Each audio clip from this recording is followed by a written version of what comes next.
Hello students, आज net का paper था। होप सो आपका पेपर बहुत अच्छा हुआ होगा।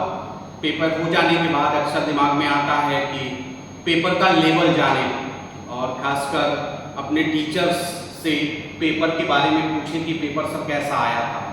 बेटा यूजुअली जो क्लास में डिस्कशन के दौरान हम लोग डिस्कस करते हुए बताते रहते हैं कि पेपर कैसा आएगा, ये पेपर आ जाने के बाद पता चलता है। और पेपर आ चुका है।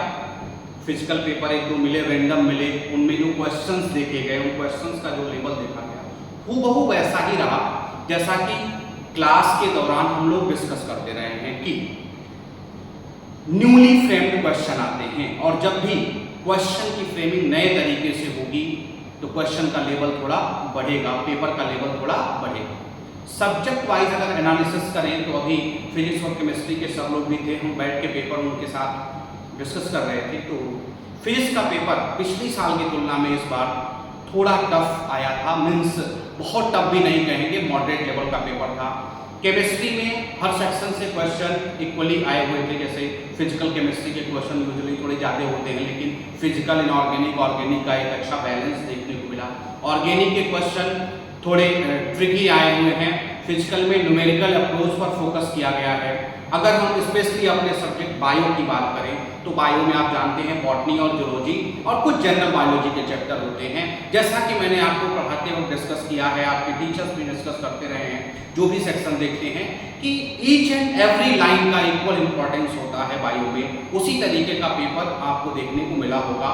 और जो क्वेश्चन की फ्रेमिंग थी, क्वेश्चन का जो साइज था वो थोड़ा बड़ा होने की वजह से रीडिंग टाइम बढ़ गया। बार बार ये कहा जाता रहा एग्जाम के पहले कि आप अपना रीडिंग एबिलिटी थोड़ा क्या करिए, बढ़ाइए। अब देखेंगे कि जो रीडिंग एबिलिटी है उसका इंपॉर्टेंस इस पेपर में आपको दिखा होगा। क्वेश्चंस की साइज बहुत बड़ी बड़ी थी। जैसे स्टेटमेंट बेस्ड क्वेश्चन आए हुए थे, असर्शन रीजन बेस्ड क्वेश्चन आए हुए थे, match the following based question आए हुए थे। और जो अपडेटेड सिलेबस था, अपडेटेड सिलेबस में से जो डिलीटेड पोर्शन था उससे क्वेश्चन नहीं आए हैं, जैसा कि बोलते रहे हैं। जो नई फैमिलीज ऐड हुई थी बॉटनी में, उन फैमिलीज से भी क्वेश्चन देखने को मिले हैं। तो ओवरऑल अगर देखें तो बायो का पेपर न टफ था न बहुत इजी था। बायो का पेपर रीडिंग टाइम थोड़ा ज्यादा लगने की वजह से मॉडरेट लेवल का कहेंगे।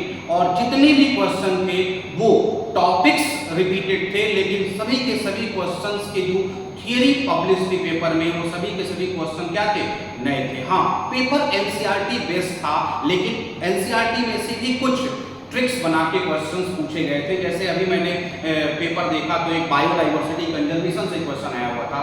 अगर उस क्वेश्चन को देखा जाए तो हूबहू स्टेटमेंट एक्स सीटू कंजर्वेशन वाले से फिल्टर किया हुआ है, लेकिन ऑप्शंस में एक्स सीटू कंजर्वेशन नहीं दिया हुआ है। तो ऐसे कर करके क्वेश्चंस को थोड़ा सा ट्रिकी बनाने का कोशिश किया गया है।